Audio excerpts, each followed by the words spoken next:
有一次雨夜，他被雷声惊醒，藏色二人便以为他怕雷雨。藏色好一通调笑，没想到天不怕的不怕的阿英竟然怕这个。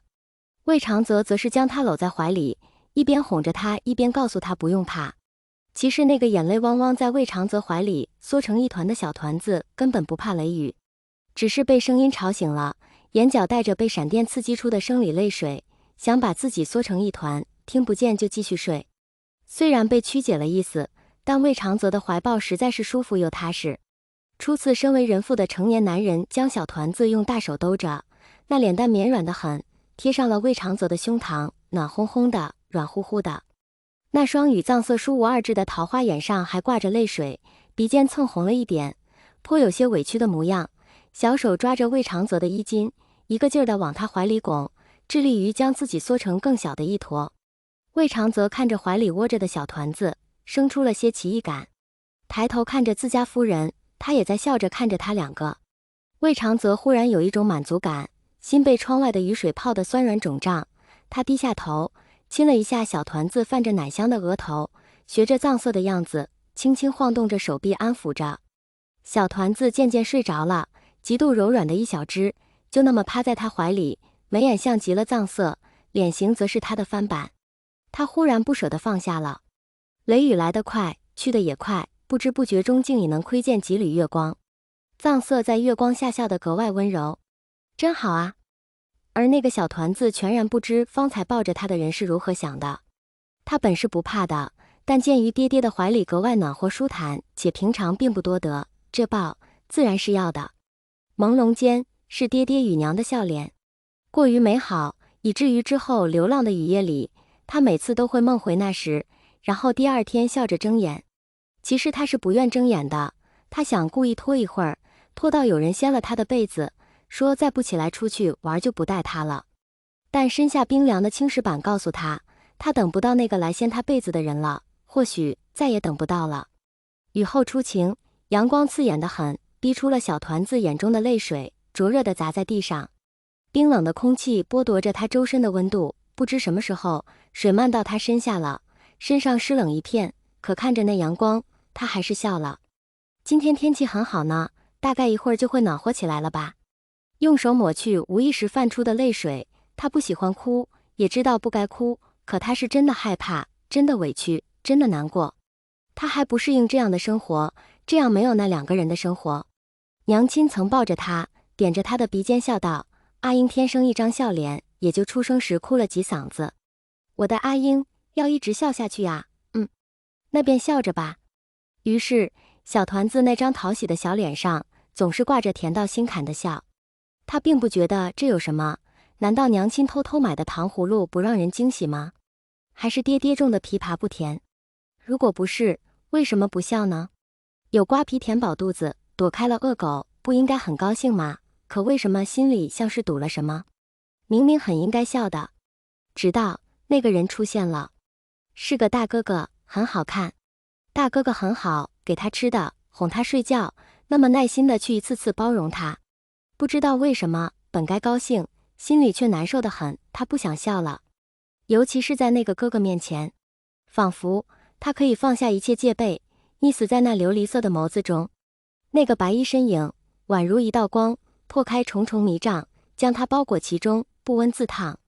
他顺着光跌跌撞撞地走着，他可不可以再近一些？他能不能放肆一回，将那些积压的委屈发泄一下？他能不能随着自己的心？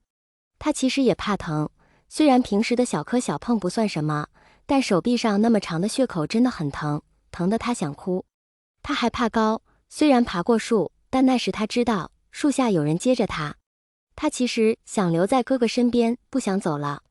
阿英，只见小团子愣神了半晌，眼眶还红红的，却一直死死盯着蓝忘机，而蓝忘机也在眼巴巴地看着那团子。一向稳重自持的蓝二公子竟显出了些紧张的模样。江丰眠见状了然，笑了笑，唤道：阿英。小团子被唤了名字，一个机灵，下意识的道歉，4个字对不起。幼儿的口齿还不是很清晰，奶音软糯得很，眼睛水汪汪的，脸蛋奶白，带着看起来手感极佳的婴儿肥，直让人想捏上一把。既然如此，那就要劳烦杞人兄了。江丰眠都笑着，掂了掂怀里的小奶团子，到底是捏了一把嫩嫩的小脸蛋儿。江兄客气了。蓝杞人捋了捋自己的山羊胡子，未因此子乃可塑之才，若能日后有一番作为，也不枉费。看了一眼那眼眶红红的团子，江兄的心意。江丰眠看着怀里的奶团子，目光深沉。他知道蓝杞人想说什么，也不枉费了魏长泽和藏色。怀中的团子有些紧张，不知自己能否留下。见江丰眠看他，颇有些局促，腼腆地笑了笑。江丰眠看不得他这挂着泪的笑，扭过头去，看到神色诡异的江澄。阿成，啊，父亲，你要抱阿英一下吗？江澄忽然觉得世界有些不正常。看到江澄石化了，江丰眠笑了笑，转头去看蓝忘机。少年的目光一直定在那委屈巴巴的小团子身上，简直望眼欲穿。江丰眠心里生出几分熟悉，将小团子递了过去。蓝忘机忙小心接住，搂在怀里，生怕别人抢了似的。那团子更甚，直接钻到人家怀里了。江丰眠有些愣神，蓝杞人亦是。今年之前，两个因为夜猎走散的人再次见面，竟也是如此。江丰眠与蓝杞人去议事，众人各自散了。金自轩被罚抄家规，还没缓过神，刚才发生了什么？蓝忘机抱着小团子去上药，留下一堆少年围着江澄八卦。江澄到底没明白，蓝忘机和魏无羡关系什么时候那么好了？蓝忘机心都要化了。回去的路上，不知为何，怀里的小团子抱着他不撒手了。软软的脸蛋埋在他胸口，一动不动，只是紧紧抱着。蓝忘机自然也不愿松手，又担心他是不是方才吓到了，一手托着团子，一手轻抚着团子的后背。喂，阿英，可是在害怕？怀里的小人摇摇头，又点点头，把脑袋抬起来了。小脸蛋上的泪水都不知道蹭哪里去了，只有眼眶和鼻尖的红还未消退，毛茸茸的头发乱成一团，小巧的唇瓣一角渗出血丝，不知是磕的还是自己咬的，小模样真是要多怜人有多怜人。那双红眼睛惨兮兮地看了蓝忘机一眼，不敢与之对视，一般挪开，抓着蓝忘机的小手也松开了，小短腿扑腾了两下，像是要下去。蓝忘机怕摔了他，便把人放到地上，自己蹲下身扶着小团子的肩，认真地看着他。怎么了？